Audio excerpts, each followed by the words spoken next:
Shalom. First and foremost, I want to give all praises, honor, and glory to Yahweh, Bahasham, Yahweh Shai, Bahasham, Rakah Kodash. Double honors to the elders and the apostles of Great Millstone, and peace and blessings to the elect. And I wanted to go into this quick update concerning, this inflation situation that's going on pretty much globally. But this is dealing more, I believe, it sounds like it's dealing more with the U.S., but let's take a look. So this is from zerohedge.com.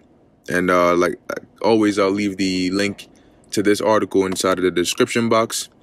But as it says, Fed paper admits central bank can't control inflation. Finger points at federal government. So there you have it. Now let's keep reading a bit more and see what's actually being said in here, right? So it says, it appears somebody at the Federal Reserve has figured out that the central bank can't tame inflation, so it's setting up a scapegoat, Uncle Sam. And Uncle Sam is pretty much, I guess, another way of them saying your government. All right. So it goes on. It says, a paper co-authored by Leonardo Melosi of the Federal Reserve Bank of Chicago and Johns Hopkins University economist Francesco Bianchi, and published by the Kansas City Federal Reserve, argues that central bank monetary policy alone can't control inflation. The paper's abstract asserts this increase in inflation could not have been averted by simply tightening monetary policy. All right, so pretty much they're saying that if you leave this up to the feds and say that, all right, you guys figure out a way to fight, this inflation, they're saying that whatever the Fed can do, like, for example, tightening monetary policies, raising interest rates, all of these things, that's not enough to control inflation. And as it says here, in a nutshell, Melosi and Bianchi argue that the Fed can't control inflation alone. Now, what happened to having it under control? Man, they came out and said that they had it under control. So what's going on here? Now they're saying that, and what they're doing is slowly but surely, they're breaking the news to you slowly but surely. So it says here, the U.S. government fiscal policy contributes to inflationary pressure and makes it impossible for the Fed to do its job. So they're saying because of the monetary policies that the U.S. government has in place, this is making it more difficult, as it says here, or pretty much impossible for the Fed to properly do their job to fight this inflation. So it says, trend inflation is fully controlled by the monetary authority only when public debt can be successfully stabilized by credible future fiscal plans. When the fiscal authority is not perceived as fully responsible for covering the existing fiscal imbalances, the private sector expects that inflation will rise to ensure sustainability of national debt. As a result, a large fiscal imbalance combined with a weakening fiscal credibility may lead trend inflation to drift away from the long-run target chosen by the monetary authority. The details of this I cannot give you because I am not an economist. So the way it sounds to you is the way it sounds to me.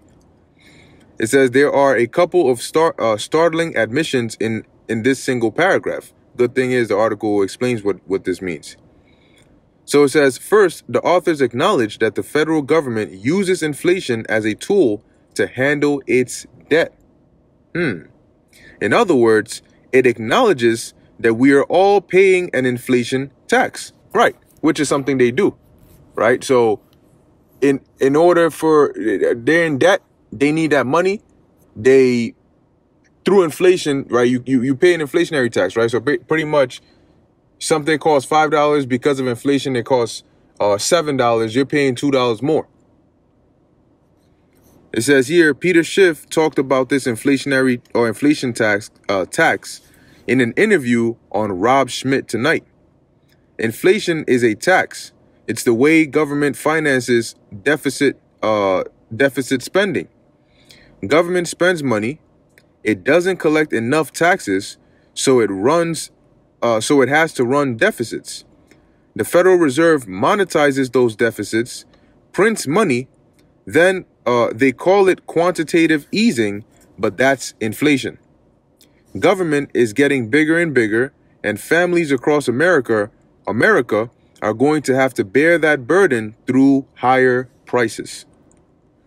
Second, the paper concedes that merely tinkering with interest rates won't slay inflation if the government continues to spend far beyond its means. Well, maybe they should go talk to Biden with all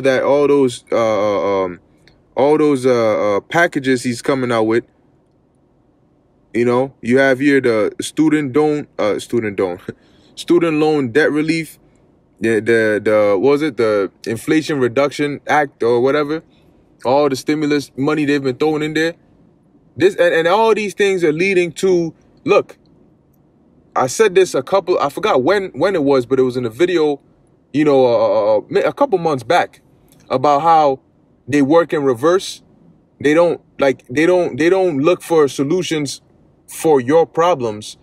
They create problems for their solutions so that they can then implement these things. So if they have I saw a post earlier today where basically, let me see if I can actually find it again. But basically they have different plans, different solutions that they want to implement. And so what they do is they create problems that are tailored to those solutions, meaning that they create problems which can only be solved via their solutions. So let's see. Yeah, so it says here, this is posted by GMS Fear the Most High 7 Ba 5 hours ago, right? And it says the problem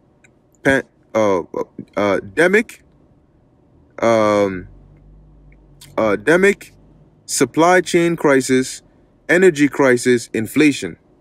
The solution, digital ID, CBDCs, UBI, social credit systems. So you see how these things are already on the table. All right, the digital ID, CBDC, UBI, social credit systems, they already have that on the table as what they want to do. Okay. And so what do? They create these problems that are tailored to where they can bring these solutions and say, oh, look, this is why we have to do A, B, and C. Or, you know, things are getting so bad, you need us to step in. Well, the plan of action that we have is A, B, and C. So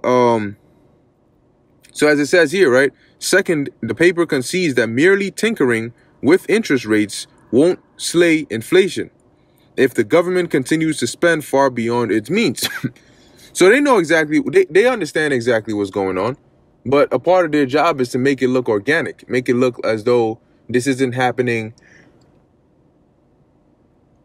This isn't happening deliberately on both sides, meaning that whoever is in the cause of this isn't doing it on purpose for this specific effect. And also those that are supposed to bring the solution, they're not deliberately not bringing the solution, you know, on purpose. When really that's what's happening. Okay, that's what's happening. It says, and make no mistake, the U.S. government is spending far beyond its means. Although the budget deficit is shrinking as emergency pandemic spending programs wind down, the Biden administration continues to spend about $500 billion every single month, piling onto the ever-ballooning deficit. So the perfect storm of events to make things very, very bad. Okay, that's what we're seeing. And this thing is going to collapse. It's going to crash. And they're going to make sure of it. That is a part of their goal. They need to crash this. And what they want to do, what you're seeing, Lord willing, I'll do another video on that, is with the UK, the energy crisis, the food prices going up, and the inflation is driving pretty much everybody to poverty. Now, once you eliminate the middle class and that you either rich or poor, what do you think they're gonna come with? What would be an ideal situation to institute the universal basic income? Why would you need? Why would that be a good idea if everybody's already doing well, right? If everybody's already doing fine, why would it be a good idea to institute a UBI? In order to institute a UBI, universal basic income, you need to have certain conditions met. So that's what they're doing. They're saying, look, drive these people to poverty, take away everything they own through these various crises that we come up with, right? So that way they will own nothing, but they will be happy because we're gonna institute a UBI as a solution and say that, look, this is gonna fix those problems. You know, a lot of people are in this situation. We need to implement some system to where, you know, we can have everybody on a level playing field. You know, where everything can level itself out, and we can all be on the same page. So they know what they're doing.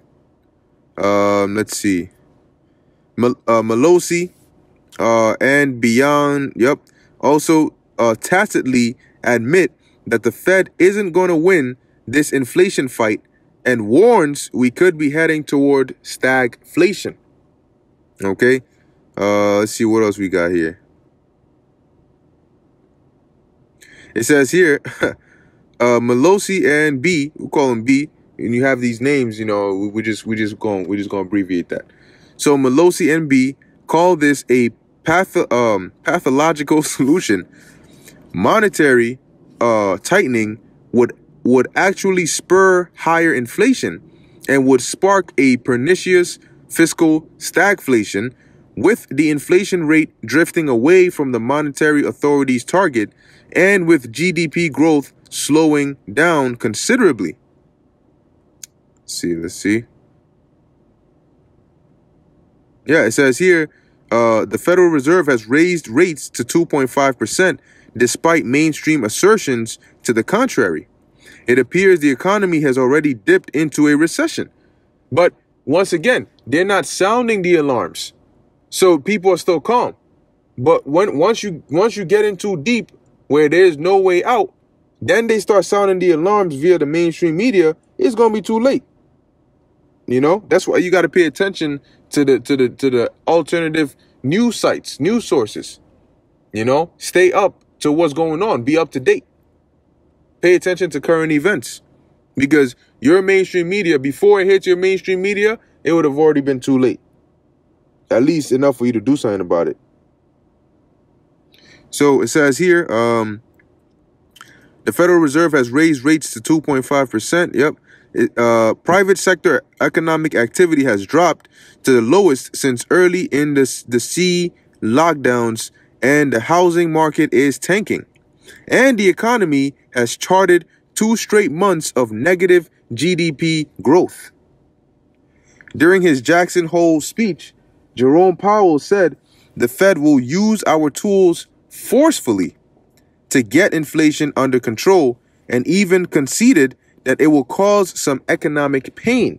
Wait, hold on. I thought they had a soft landing plan. I thought everything was going to be fine. I thought this was going to... At first, I thought it wasn't inflation. Then I thought they said that it was going to go up just a little bit and it's going to come right back down nicely. I mean, that's what Biden came out and said. So what is this doing? They're losing credibility. First, you had the C, right? The CD people. They came out, they said all these different things, and now they're losing credibility because people are looking at them like, yo, what the hell? This is a whole mess. You know? And that's one thing that they really needed, is being able to control the narrative. But it's hard to do that when nobody believes you anymore. So when they can't deceive, they come heavy with the sword. It says, but the numbers undercut Powell's confident assertions.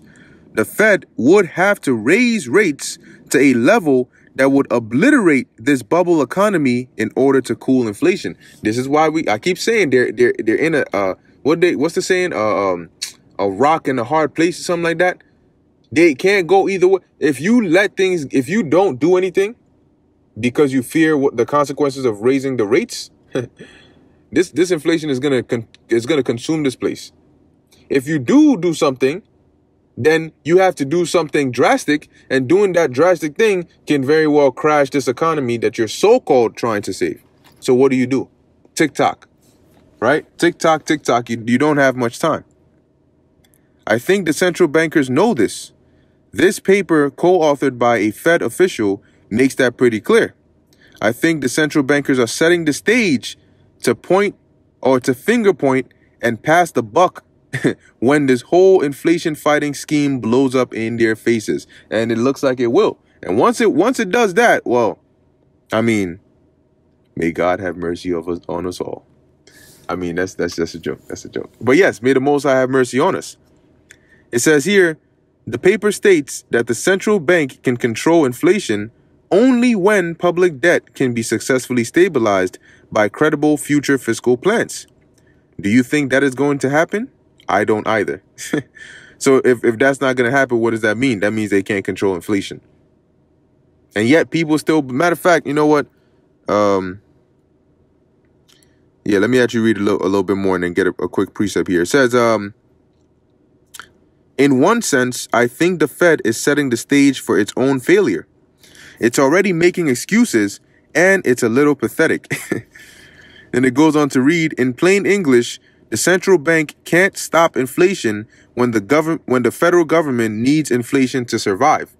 So the federal government relies on inflation in order to through inflation tax to have deficit spending and alleviate some of their debts or whatever the case is. But whatever it is, they're relying or surviving on inflation. So it's saying here that the bank cannot stop the inflation because the federal government won't let them stop the inflation, because the federal government relies on the inflation for such and such reasons.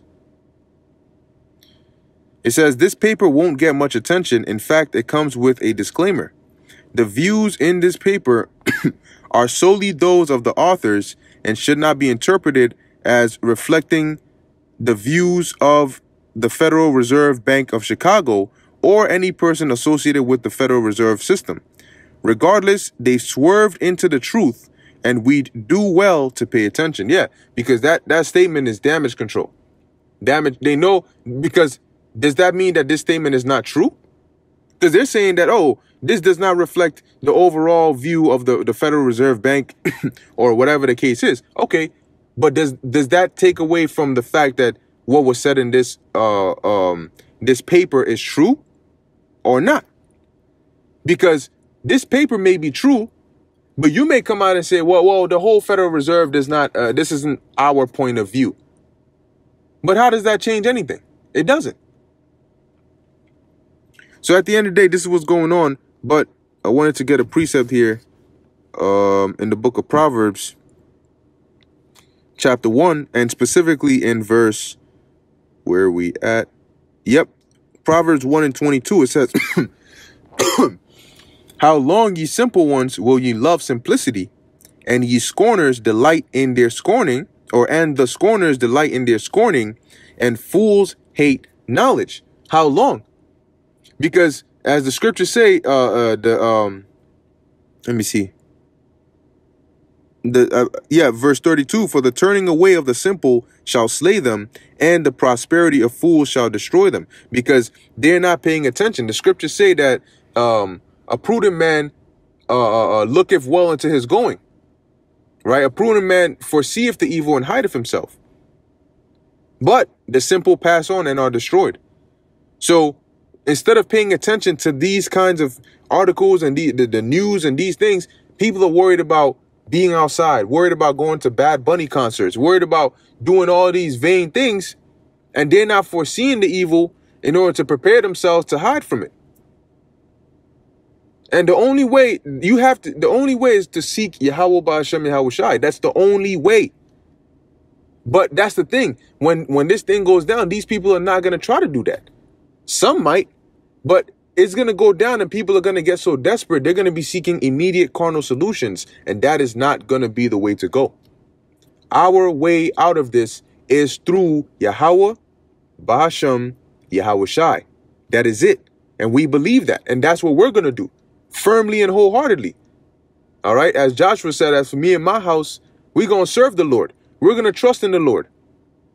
We're going to rely upon our God, our power when all this goes down. So that's why we're not stressed. We're given a warning because that's what our power requires of us. Our God, our power says, this is what I want you to do. So we're doing our job. And if whether you adhere or forbear, you deal with it. All right. You deal with it. So I want to end it off here in the book of Proverbs 18 and 10.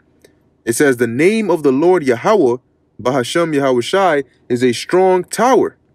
A strong tower. Let's look up the word tower.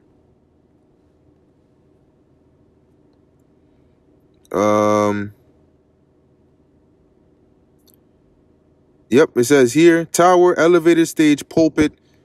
So it looks like tower. It says it's a strong tower. The righteous runneth into it and is safe. So that's what we're going to do. We believe the name of the Lord is a strong tower. So what you think we're going to do? We're going to run into it and we are going to be safe. All right. So, hey, as the scriptures say, watch as well as pray, and our job is to keep on watching. So, Lord willing, that was edifying to the elect. In closing, I want to give all praises, honor, and glory to Yahweh, Bahasham, Yahweh Shai, Bahasham, Rakak Wadash. Until next time, Shalom.